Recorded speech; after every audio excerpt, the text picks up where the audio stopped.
Well, the young people, oh, let me greet also all the saints from the Highgate Assembly under the leadership of Pastor Rose. Let me greet brothers and brothers under the leadership of Pastor Rose too, senior and junior. And to all our visiting ones that are here this afternoon, I want to say to the Church of God and the young people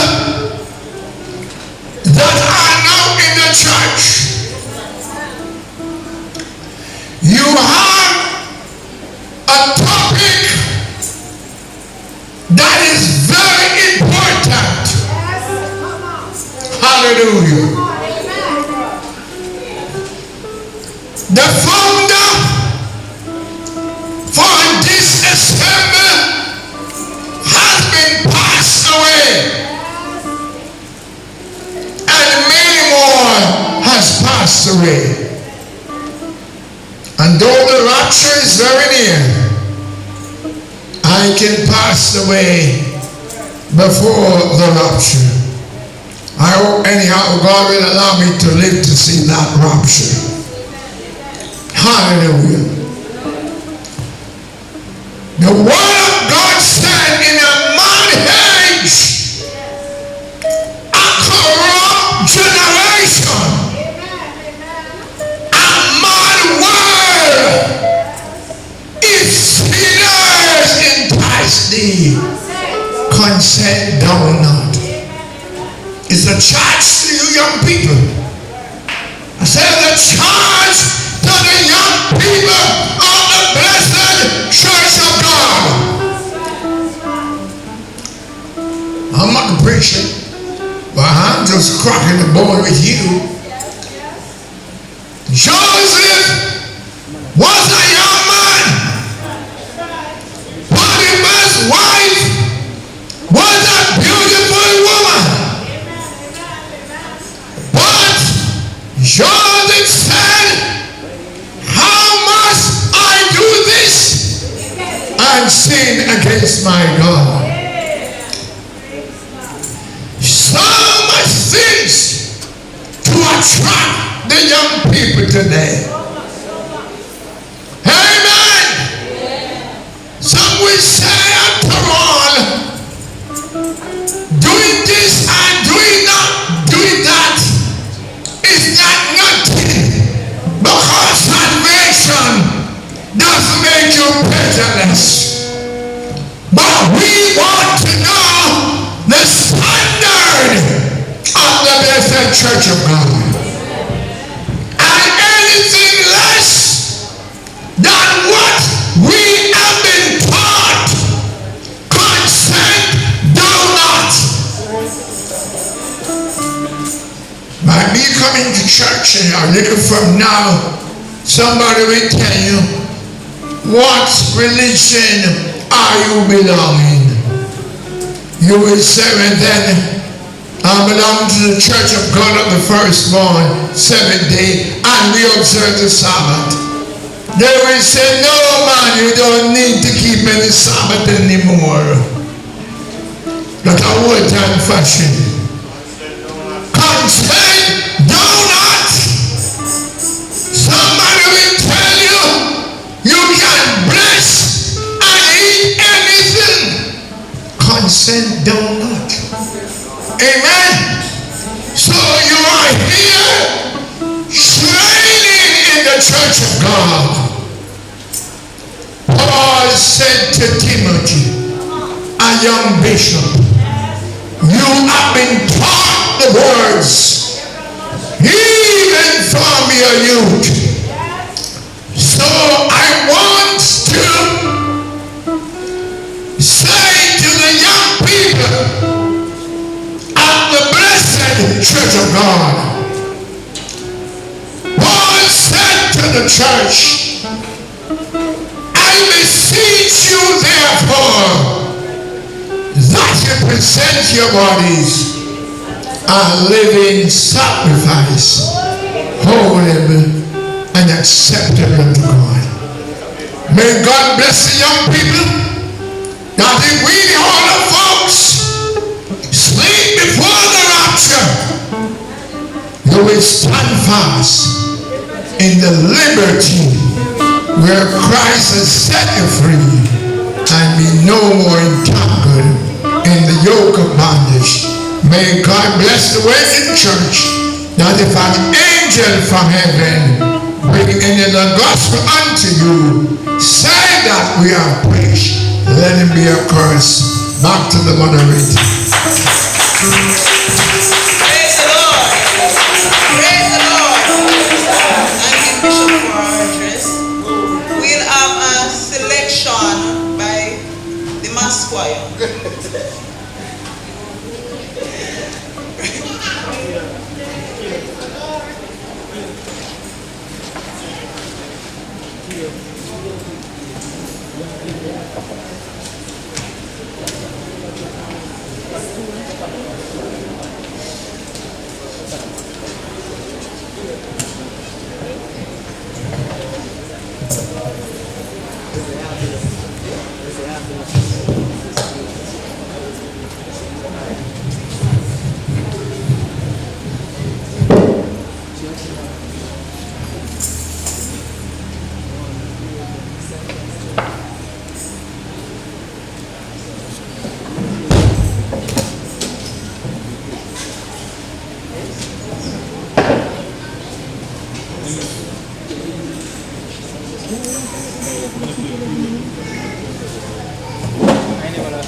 I've lost some good friends along life's way.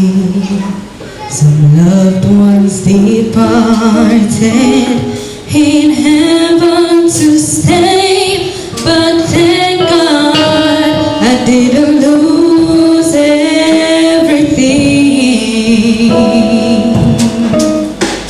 I've lost faith in people who say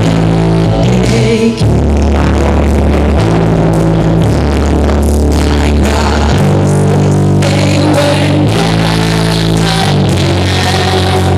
but in my disappointment, in my season of pain, one thing never wavered, one thing never changed. It never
Sabbath, we're asking everybody to do well.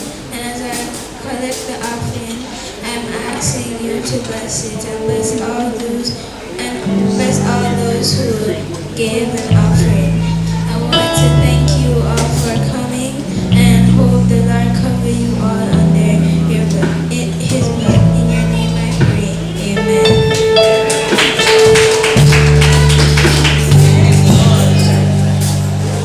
Praise the Lord. We're coming down on our program. Most of us are anticipating this moment. So let me take this time to ask Sister S. Evan to introduce our day's people.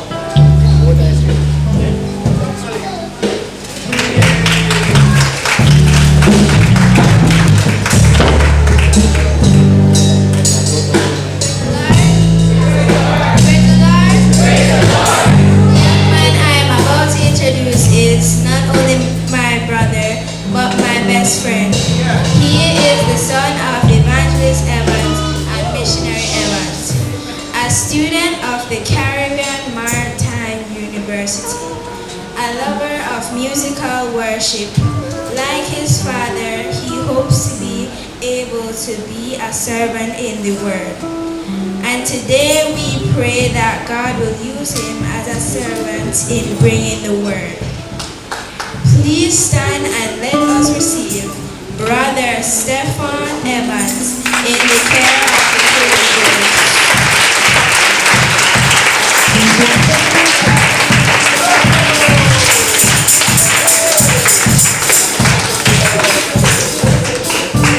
Praise the Lord. Praise the Lord, church. Before I start, I'd like to make my gratitude known for those of you who made a far journey and those of you who made a closer journey to come and support this youth Sabbath. Thank you guys so much. This morning I woke up not feeling 100%. But as I walked through the door, I started to feel better. Still not 100, but still better. But I promise you that as I'm going to tell you what God has put on my heart, I will give my 100%. Before I start, I'd ask her to give a word of prayer. Let's stand, brethren. All hail the power of Jesus' name. Let angels prostrate fall. Bring forth the royal diadem and crown him Lord of all.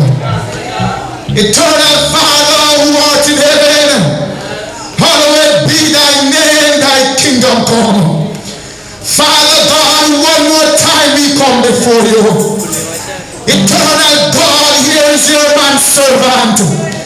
You said, Lord, your men I call upon you because you are strong. And as he stands, Lord, even in this pulpit, even to declare the words of truth, I beg you right now, Jehovah God, that you may patronize him.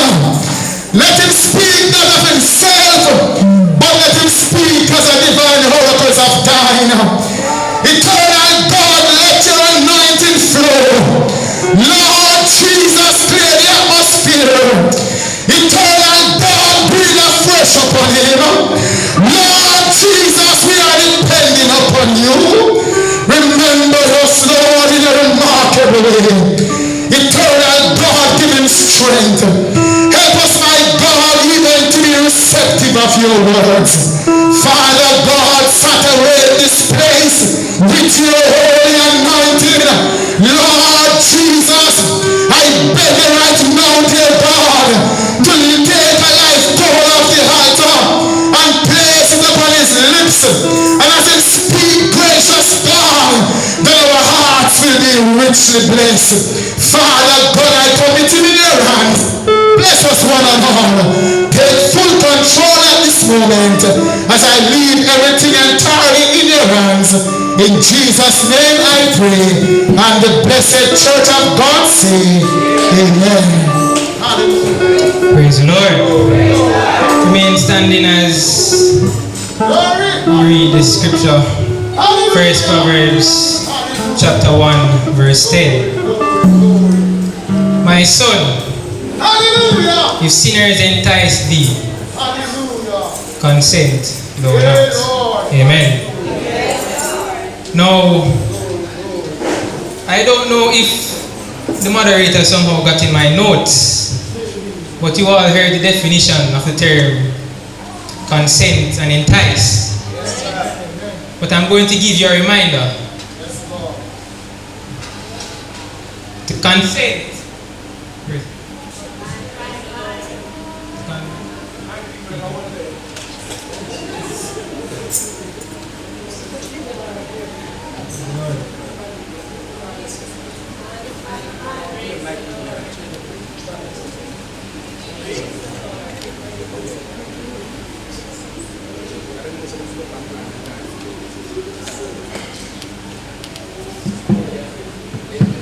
Praise God. Praise God.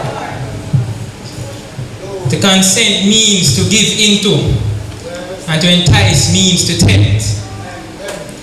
Now I don't know if you all realize what Solomon did when he wrote this scripture.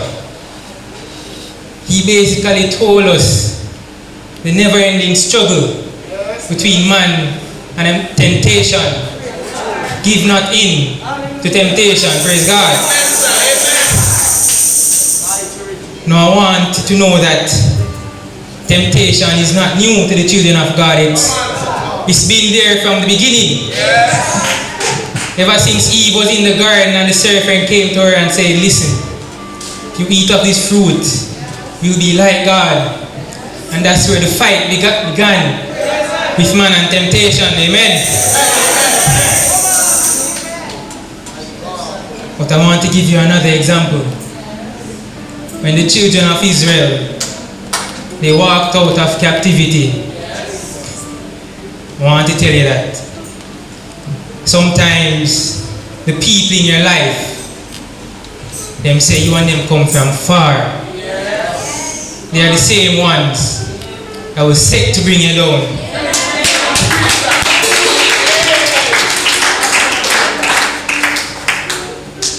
All the Israelites were suffering in Egypt. And Moses came and God delivered them.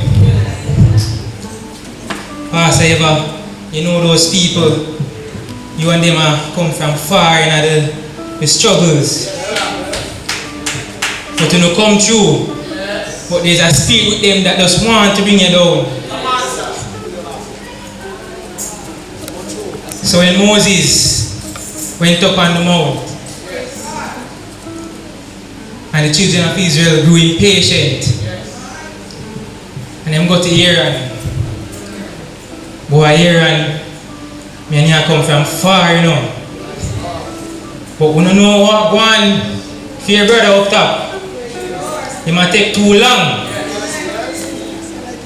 You can't build with a God that we may see. It's a pity Moses wasn't there to hear them say to Aaron that request for him to say, my brother, if sin has enticed thee, consent thou not.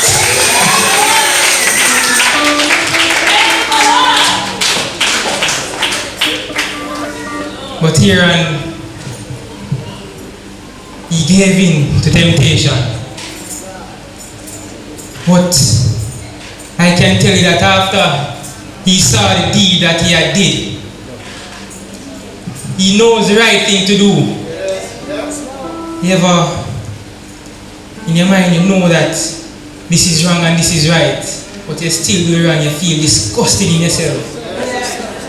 I know he felt upset with himself. What have I just done? That is what happens when you give in. You're going to end up at the same place, on your knees crying, have mercy on me, O God, according to thy loving kindness, according unto the multitude of thy mercies. me of my iniquity and cleanse me of my sin. Hallelujah. Hallelujah.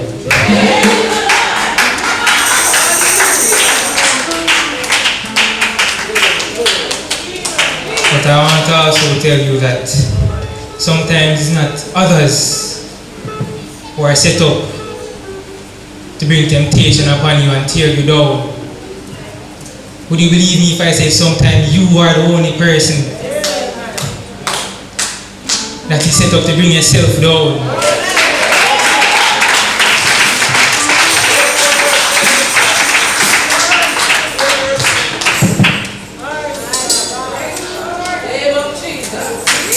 Hallelujah.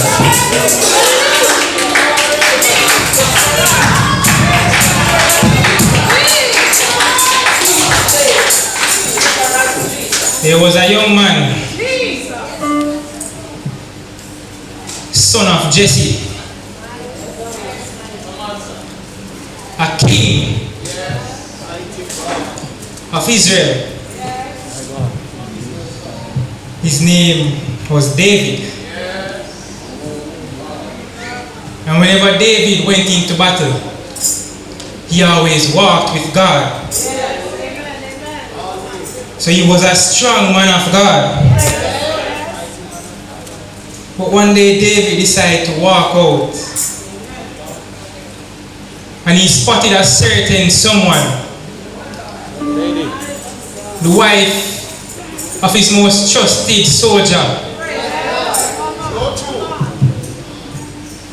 And the sight of her pleased David. David lusted after another man's wife. But the word of God said, every man will be tempted when he is drawn of his own lust and enticed.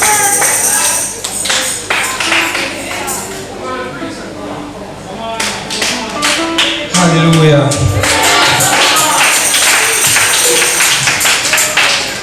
So David, being the king, he said, send for her. I need to see her right now. And him being the king, no one could go to him and say, king, you cannot send for another man's wife. No one could go to him and say, my king,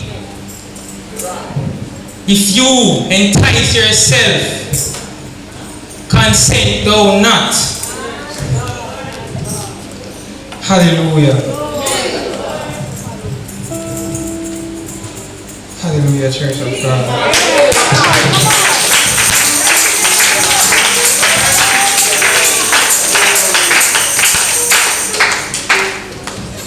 And those actions only got David into one position, begging God for mercy. And that is the struggle that we face with temptation, the eternal tug of war of good and evil.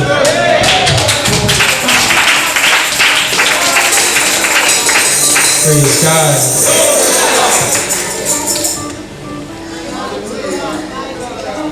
And it doesn't get easier for us children of God. Remember when I said temptation expands from the beginning and even unto now. Even us now we struggle with the fact we can be working through the week or going to school and you have those friends again, those peers. One day they might say, you know, I will go out on Friday and make you have a drink. And they know what you're about. And you know what they're about. But you say, no, this Friday is my Sabbath. I have to observe the Sabbath. But they continue to press you just to see if you will break the Sabbath one time. Until you You consent. You give in to their temptation. And you go one Friday and you come the next Saturday begging God to forgive you. But then one Friday turns into every other Friday and the process repeats itself. But the word says, how can a man say he knows God and keep not his commandments? He is a liar. Hallelujah, church. You cannot live a double life, making your decisions by the flip of a coin. You can't have one foot in and another foot out. The fountain can't give sweet and bitter water at the same time.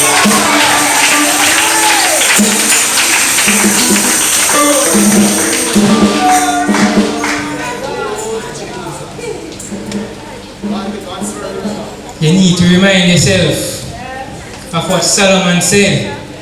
My son, if these sinners entice thee, consent thou not. Hallelujah, church of God. So we have to be like the trees planted by the rivers of water. We shall not be moved, church of God. No matter how many times they will come at us and plead and beg and try to make it seem like, listen, this is better than what you have got going there. But I am going to tell them, if God be God and Baal be Baal, you serve him. But if you continue to try and entice me, I will not consent. So I'm just going to remind you, church, be like the trees planted by rivers of water. And not like the shaft with the wind that's carried away.